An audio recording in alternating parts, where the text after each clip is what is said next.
Tuhan yang dikasih dalam Tuhan Kristus. Bagaimana keadaannya Kak Bora saat ini?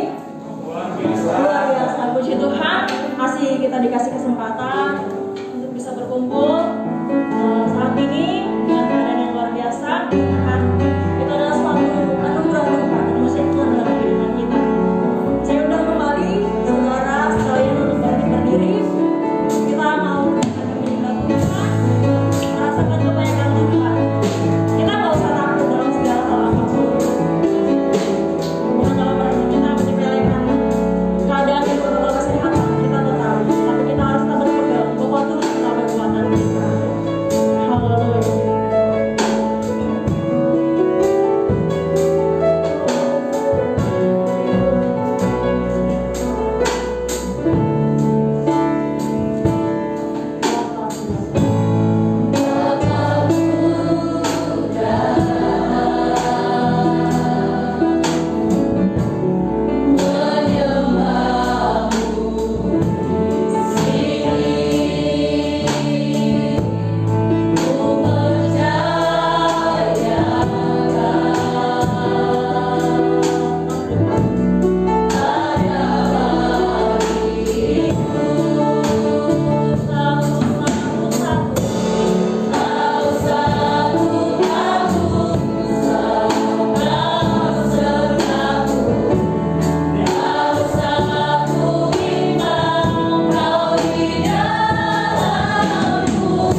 Kita mau bernyanyi bagi Tuhan, kita mau memuji nama Tuhan, meninggikan nama Tuhan. Seberapapun kita yang hadir pada malam ini, bukan menjadi patokan, bahkan momok bagi kita untuk tidak menyembah Tuhan, tidak memuji Tuhan. Karena kita malam ini mau bersorak-sorai memuji Tuhan. Haleluya. Amin. Ayo kita itu bernyanyi, ku diberi kuasa. Kita diberi kuasa.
Tiba saatnya kita untuk mengumpulkan persembahan.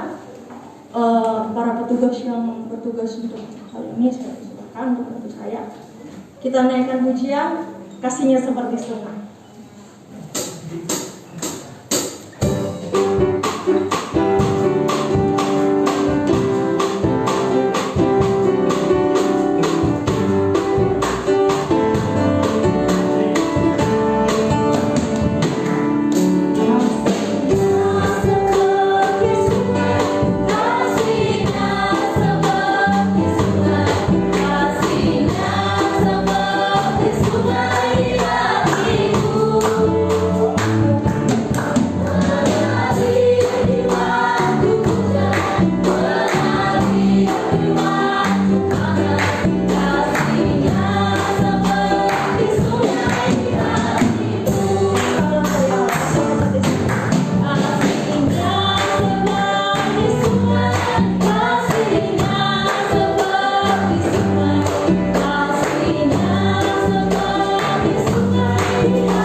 mendengarkan firman Tuhan.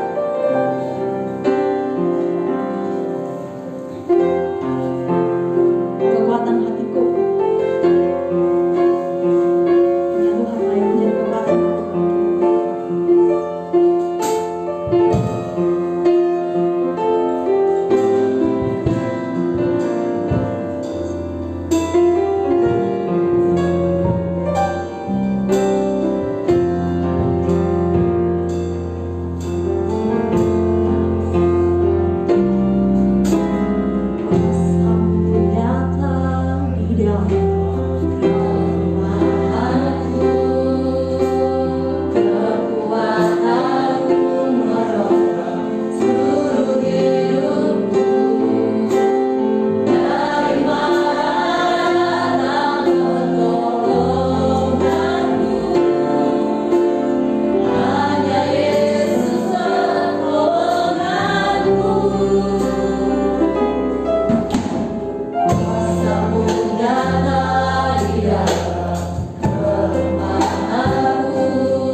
kami Tuhan, tegur kami jamah kami. Berikan juga kesehatan yang baik Bapak buat hamba-Mu agar boleh menyelesaikan seluruh hamba ini dengan baik. Saat ini segala kuasa setan, segala kuasa iblis yang mengganggu, di dalam nama Tuhan Yesus kami hancurkan. Darah Yesus biar Tuhan yang sucikan kami. Dalam nama Tuhan Yesus kami berdoa. Haleluya. Amin. Kita langsung mulai 1 Samuel 8 ayat 1, 2, 3. Tolong boleh salah satu baca ya.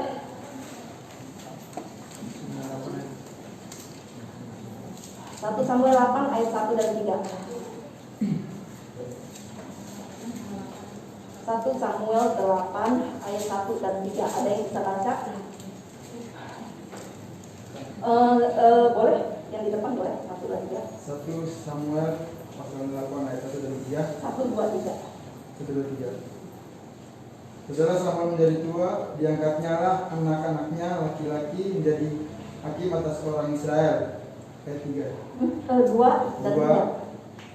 Nama anaknya yang sulung ialah Yoel, dan nama anaknya yang kedua ialah Abia. Keduanya menjadi hakim di Beersheba. Tetapi anak-anaknya itu tidak hidup seperti ayahnya. Mereka mengejar laba, menerima suap, dan menerbalikan keadilan. Oke, terima kasih James. Yang pertama yang saya akan bahas yaitu kita akan lihat 3 ayat ini secara lebih terperinci ya. Setelah Samuel menjadi tua, di sini sebenarnya Samuel nggak terlalu tua. Umur Samuel diperkirakan kurang dari 60. Bagi orang zaman dahulu, kurang dari 60 kan masih muda kan. Apalagi mereka hidupnya bisa sampai 100 tahun. Nah, tapi diperkirakan Samuel itu punya tanda-tanda penuaan. Mungkin karena kerja terlalu keras. Tapi pokoknya dianggap Samuel menjadi tua. Sudah. Dan ternyata diangkatnya lah anak-anaknya laki-laki menjadi hakim atas orang Israel. Kita tahu Samuel adalah seorang apa aja? Boleh disebut? Boleh ada yang tahu? STT Samuel adalah seorang nabi, hakim, dan imam kan? Saya akan mulai dari nabi. Kita tahu nabi dari zaman dahulu, Om Timothy selalu cerita. Nabi itu untuk pekerjaan nabi apa? Menyampaikan firman Tuhan, tegur sama teguran, nasihat sama untuk masa depan kan, namanya nabi. Dan jabatan nabi itu tidak hereditary, itu artinya tidak keturunan. Nggak ada cerita nabi punya anak, anaknya juga jadi nabi, kecuali kalau Tuhan yang angkat. Samuel juga adalah seorang imam. Imam apa STT? Adalah yang jadi perantara antara Allah dan orang Israel. Imam orang yang berdoa, yang minta pengampunan. Jabatan imam berdasarkan keturunan, yaitu dari keturunan imam enggak, imam bukan Lewi. Harun. Semua Lewi pasti jadi orang Lewi, karena Harun juga orang Lewi. Tetapi tidak semua orang Lewi adalah imam, hanya dari keturunan si Harun. Jadi ini berdasarkan keturunan, hereditary gitu namanya. Jadi tadi nabi tidak berdasarkan keturunan, imam berdasarkan keturunan, dan hakim.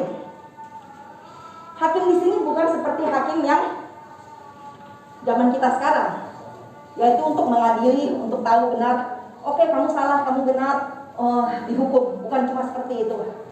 Bahasa aslinya hakim itu yaitu, kalau bahasa Inggrisnya diterjemahkan yaitu to rule. Jadi bukan cuma to judge, tapi juga to rule. Itu artinya memerintah. Jabatan hakim di zaman dahulu, yaitu dari zaman hakim-hakim, dari semenjak Yosua sampai siapa? Zamannya Samuel, itu hakim setara dengan raja. Bedanya, hakim hanya sebagian beberapa daerah. Kalau raja seperti Saul dan Daud, seluruh 12 suku. Nah, raja berdasarkan keturunan, benar? Dinasti ini anak-anaknya lanjutin. Hakim itu adalah tidak berdasarkan keturunan, tidak diangkat kecuali Tuhan yang angkat. Kecuali anaknya Gideon jadi hakim karena dia yang mengangkat diri sendiri, ya. Tidak ada hakim-hakim yang diturunkan. Tetapi apa ini ayat 8b? Diangkatnya lah anak-anaknya jadi hakim. Apakah Samuel tidak tahu kalau jabatan hakim bukan berdasarkan keturunan? Samuel harusnya tahu karena dia udah mengalami dari semenjak, bukan dia mengalami ya, tapi kan dia belajar dari zaman Yosua, Otniel segala macam gitu kan, Ehud segala macam, Simpson. Tidak ada anaknya yang menjadi hakim kecuali tadi saya bilang Gideon kan. Apakah Samuel tidak tahu hal itu? Kenapa Samuel mengangkat anak-anaknya menjadi hakim? Jadi itu bertentangan dengan kebijaksanaan perintah Tuhan. Nah, apapun alasannya, Samuel pasti tahu bahwa keputusan itu adalah yang paling bijaksana.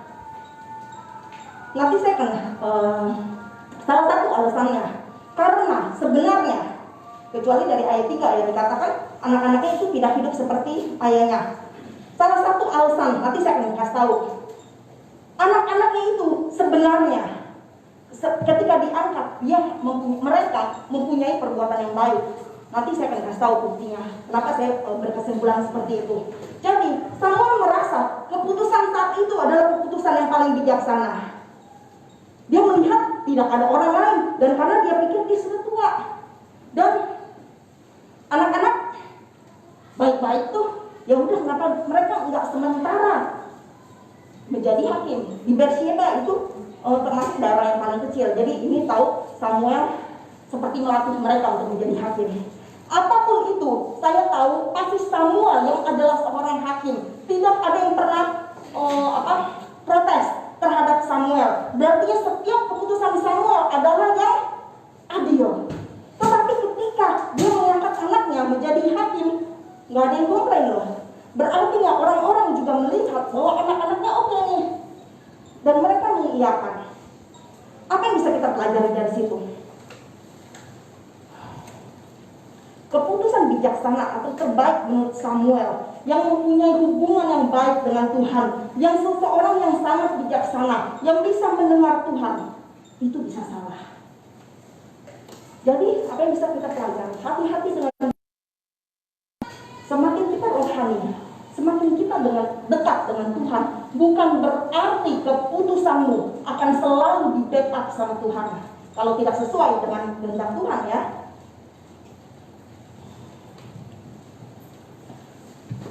Apalagi saat COVID sekarang. Saya yakin di sini kita tidak ada yang takut kena COVID, benar?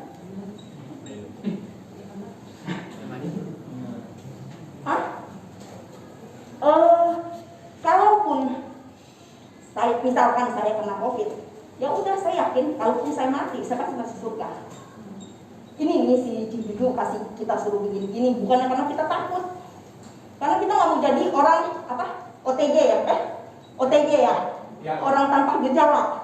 Kita nggak mau karena kan kita masih bersosialisasi dengan orang-orang lain. Kalau orang lain kena dan orang itu tidak beriman, nah gawatlah kita. Apalagi mereka sampai meninggal. Bukan karena kita takut. Nah, terus keputusan yang keputusan yang kita ambil, keputusan ataupun juga bisa seorang yang bijaksana. Kita lihat orang itu bijaksana, orang itu dekat dengan Tuhan, orang itu rohani banget, kita bisa lihat. Tetapi bukan berarti setiap keputusannya adalah sesuai dengan keinginan Tuhan. Demikian juga kita lihat diri kita. Apalagi seperti yang tadi saya bilang COVID. Saya yakin di saat COVID ini hubungan kita dengan Tuhan semakin baik. Benar gak sih? Saya mendengar, beberapa kali saya orang kesaksian, saya semenjak COVID ini lebih dekat dengan Tuhan ya, lebih banyak hubungan kita lebih baik dengan Tuhan. Tetapi bukan berarti kita langsung kepedean, bukan berarti kita langsung merasa oke, saat ini gue merasa hubungan gue dekat banget dengan Tuhan. Artinya setiap keputusan keputusan saya, Tuhan akan backup.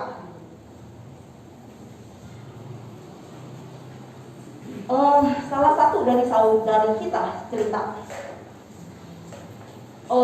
dia mau melamar pekerjaan, udah diterima, tetapi supervisornya bisa bilang, saya nggak tahu apakah ini yang di kamera dengerin atau enggak, mudah-mudahan dia nonton. Jadi supervisornya bilang, kamu lebih baik gak usah masuk di sini, aneh nggak? Padahal udah diterima. Ya udah, jadi akhirnya dia save waktu, dia save tenaga, nggak jadi kerja di sana. Jadi Tuhan melindungi dia sebelum dia melakukan keinginan dia, sebelum dia melakukan rencananya. Tetapi seringkali di antara kita sudah plan, kita sudah membuat rencana, dan kita sudah melakukan rencana kita. Kita sudah pikirkan berapa uang yang sudah kita keluarkan, berapa waktu, berapa tenaga yang kita sudah keluarkan. Sampai di tengah jalan, plan kamu hancur. Beda sama tantangan ya. Kalau tantangan ya kesulitan dikit untuk membuat engkau lebih naik, itu beda. Maksud saya hancur, gagal. Contoh, kamu punya pacar, ternyata nggak jadi. Nah, itu berarti tidak sesuai dengan rencana Tuhan. Itu kan kamu udah buang waktu, udah buang tenaga, bener? Atau udah mulai bisnis, di tengah-tengah jalan, udah, misalkan partnership-nya hilang. Udah, berarti tidak sesuai. Seringkali kita sudah plan, udah sampai di tengah jalan, udah hancur semua. Berapa banyak waktu, tenaga, pikiran, kekuatan yang sudah kita hilang. Nah, sekarang bagaimana sih untuk save, untuk supaya kita aman dari, bukannya aman, untuk tidak gegabah. Kita lihat di Amsal 15 ayat 22. Boleh ada yang baca?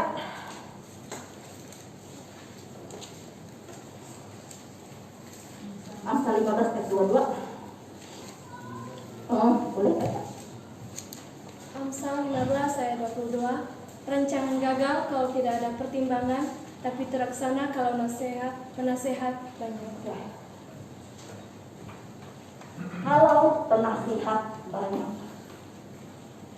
Penasehat di sini kita bisa bayangkan, kalau kita mau minta nasihat orang, berarti kita harus merendahkan diri. Kita harus tanya orang, gimana menurut kamu kalau saya mau buka ini? Gimana menurut kamu kalau mau cari pacar? Orang ini gimana? Pokoknya tanya banyak nasihat.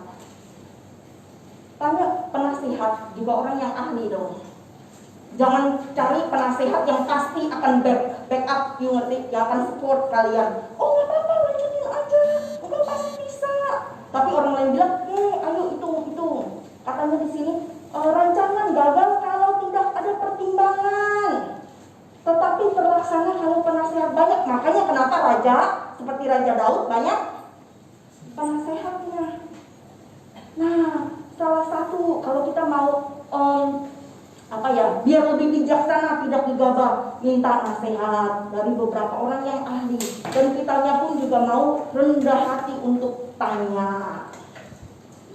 Nah, terus yang kedua, jadi yang tadi pertama apa yang bisa kita pelajari, hati-hati dengan keputusan kita. Semakin kita rohani, bukan berarti kita akan bebas dari pengambilan keputusan yang selalu sesuai dengan kehendak Tuhan, maksudnya tidak akan salah. Semakin kita rohani, masih ada kemungkinan keputusan yang kita ambil bisa salah. Jadi jangan menggunakan kerohanianmu untuk membackup rencanamu. Dan yang kedua, apa yang kita bisa pelajari?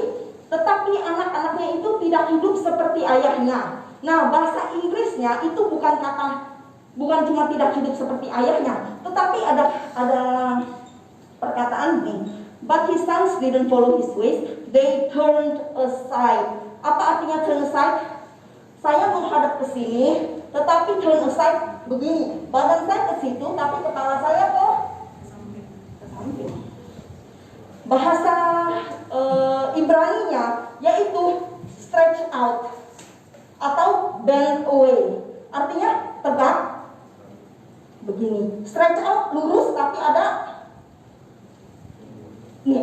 kesananya udah lurus benar-benar satu garis, udah lurus ada ke. Itu yang membuat saya berkesimpulan bahwa sebenarnya anak-anaknya itu oke. Makanya kenapa orang Israel tidak ada yang komplain. Tapi seiring mereka dengan menjadi hakim, ternyata baru ketahuan, baru kelihatan, belangnya baru keluar, yaitu mereka baru mengejar laba, menerima suap dan memutarbalikkan keadilan. Apa yang bisa kita pelajari dari sini? Awal-awal dari kita, ketika kita tidak punya uang, ketika kita tidak ada kedudukan, gampang untuk mempertahankan hidup benar. Tidak punya jabatan, apa yang mau disalahgunakan. Tapi ketika engkau mempunyai jabatan dan engkau ada kesempatan, disitulah karakter aslimu akan kelihatan. Saya mau kasih tahu, saya punya beberapa teman yang masih muda waktu SMA, anak alim-alim. Setelah mereka kerja, rusak. Kan ini kebalik ya, harusnya remaja rusak udah gede. Udah gedenya bener. Jadi bandelnya telat. Banyak, nah banyak kan? Nah seperti itu, kenapa? Karena udah punya kedudukan, udah punya uang. Nah, jadi karakter aslimu akan kelihatan di saat engkau mulai naik, di saat engkau mulai ada pangkat, mulai ada uang. Saat ini kita mungkin bilang, oh nggak apa-apa, saya masih baik-baik. Tidak ada dosa yang sudah saya lakukan, saya selama ini masih baik-baik. Jangan terlalu berbangga hati. Anak-anak Samuel, anak-anak Samuel dididik oleh seorang yang takut banget akan Tuhan. Tahu, beberapa teolog mengatakan kedudukan Samuel itu di atas Musa. Jadi Musa plus Harun baru selevel dengan Samuel. Ngerti maksud saya? Karena Musa adalah pemimpin. Musa nabi. Nah, sedangkan yang menjadi jadi Allah ke Musa harus lewat Harun, benar? Tapi kalau Samuel nggak perlu lewat orang, dari Allah langsung Samuel langsung ke Israel. Jadi beberapa teolog mengatakan Musa plus Harun baru setara dengan Samuel. Jadi Samuel adalah orang yang sangat takut akan Tuhan. Karena ingat cerita Nabi Eli? Ketika si Samuel mengangkat anaknya, tidak ada cerita di Alkitab yang mengatakan Allah menghukum Samuel seperti Allah menghukum Eli. Berarti Allah tidak menganggap Samuel salah. Mungkin, tapi yang pasti bukan yang mungkin. Kan Eli mati, anak-anaknya mati kan? Samuel tidak dihukum Allah. Anak-anaknya walaupun tidak dikasih tahu hukuman apa, tapi dari sini yang pasti anak-anaknya tidak menjadi hakim. Tahu kenapa? Karena setelah itu Saul diangkat jadi raja. Kalau sudah ada raja, siapa yang perlu hakim? Jadi bagaimana mereka bisa dapat uang lagi? Jadi dari naik langsung drop. Karena mereka mengejar lama. Dan karena keputusan itu juga Tuhan nggak suka. Jadi Samuel adalah orang yang takut akan Tuhan. Samuel kalau zaman ini bapak yang rohani. Makanya anak-anaknya benar. Tetapi sayangnya karakter mereka baru ketahuan ketika mereka kaya. Jadi ibaratnya apa yang diceritakan oleh bapaknya udah lupa semua deh. Yang penting gue dapat duit. Nah ini hanya menjadi buat kita menjadi warning, peringatan buat kita semua. Ingat cerita Daud? Kapan Daud jatuh dalam dosa? Yaitu ketika dia lagi relax, santai. Ketika dia punya orang kepercayaan yang lagi perang, dianya ngapain? Perang? Enggak, dia habis bangun siang, habis bobo siang, jalan-jalan, berarti nyantai banget. Apakah saat Daud jatuh dalam dosa, ketika dia melihat pornografi, apakah saat itu penyertaan Allah stop atas dia? Apakah saat itu kasih anugerah Allah langsung stop terhadap Daud? Enggak. Ketika dia melihat pornografi, kasih Allah masih pada Daud.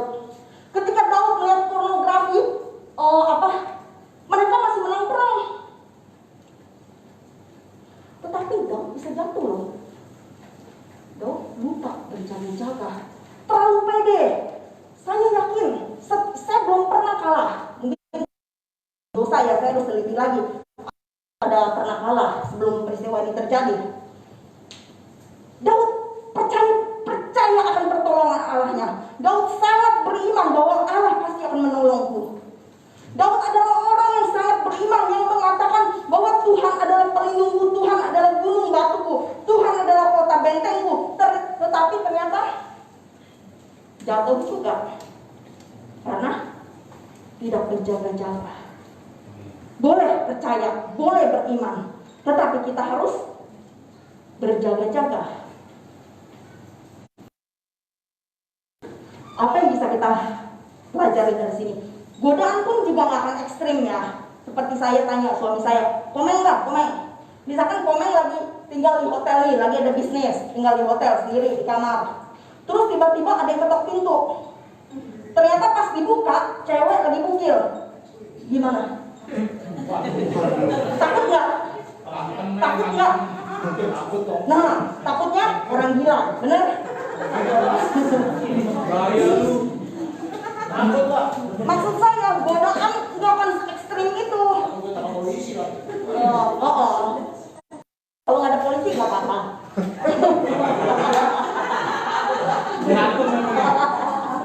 Maksud saya, godaan nggak akan se-ekstrim itu karena iblis pintar. Godaannya akan datang seperti apa? Tiba-tiba ada temennya datang pakai baju sopan. Temennya cuma temen, tidak ada perasaan apapun. Datang ketok-ketok kamar. Enggak. Temen pakai baju normal loh, untuk semua cuma temen pakai cewek bukan cowok. Dikasih masuk nggak? Tidak ada perasaan. Saya bilang tidak ada perasaan. Cuek aja, mau masuk aja. Tapi kan itu lebih berbahaya kan? Nah, temen lama lah. Kalau temen baru ya serem lah. Kalau mencuri gimana?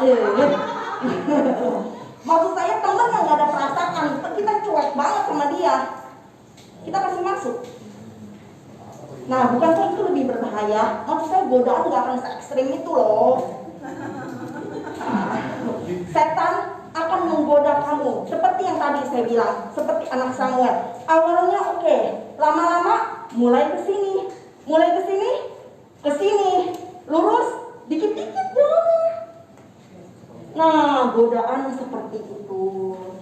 Nah, jadi dari 1 Samuel 8 ayat 1 sampai 3 apa yang bisa dipelajari? Berhati-hati dengan setiap keputusanmu. Yang pasti selalu berdoalah untuk setiap pengambilan keputusan. Dan kedua, minta nasihat dengan orang-orang yang ahli. Dan kita juga mau belajar untuk merendahkan hati atau diri ya. Harus merendahkan hati kita. Terus yang kedua yaitu true character akan keluar kalau engkau punya kekayaan, punya kedudukan. Makanya dari sekarang, walaupun dari sekarang kita merasa kita biasa-biasa aja, kita tetap harus berjaga-jaga karena iblis selalu mau kita jatuh. Firman Tuhan sampai segitu saja. Udah mau langsung ditutup ya? Lanjut beri yuk. Puji nama Tuhan saudara. Firman Tuhan yang sangat memberkati anak saudara. Haleluya. Kita menyanyikan pujian kita. Kita sekali menutup kebaktian doa kita. Menyanyikan pujian kita doa yang habis.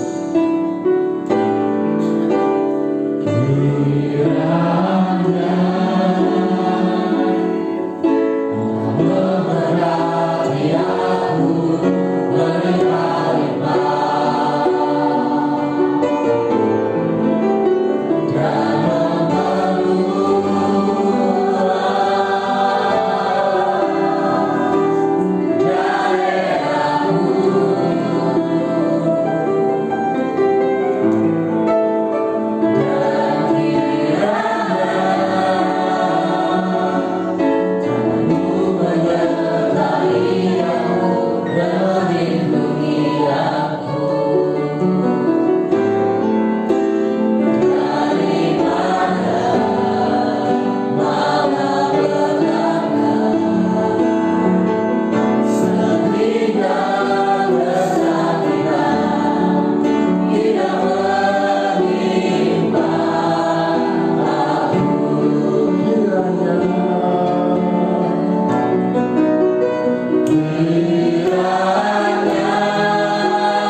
masih bisa berkumpul Tuhan pada malam hari ini Tuhan.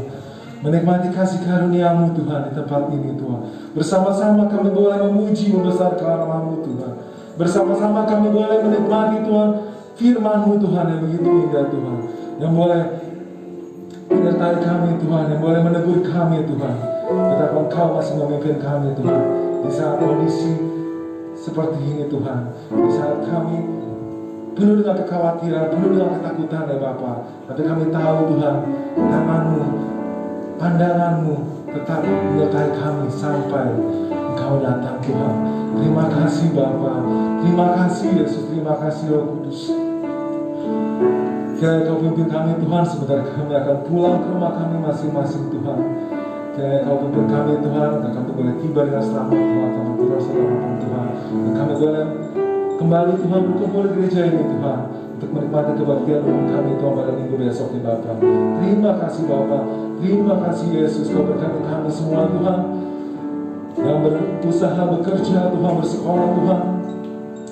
Kau pimpin kami Tuhan, Kau bukalah tikap-tikap langit ya Bapa, agar kami semua boleh tiba di rumah ini dengan selamat ya Bapa. Terima kasih Bapa, terima kasih Yesus, terima kasih Roh Kudus. Kami serahkan semuanya dalam tangan saja Bapa. Dalam nama Tuhan Yesus, kami telah berdoa dan ucap syukur. Haleluya. Amin. Puji nama Tuhan. Terima kasih saudara. Tuhan Yesus memberkati.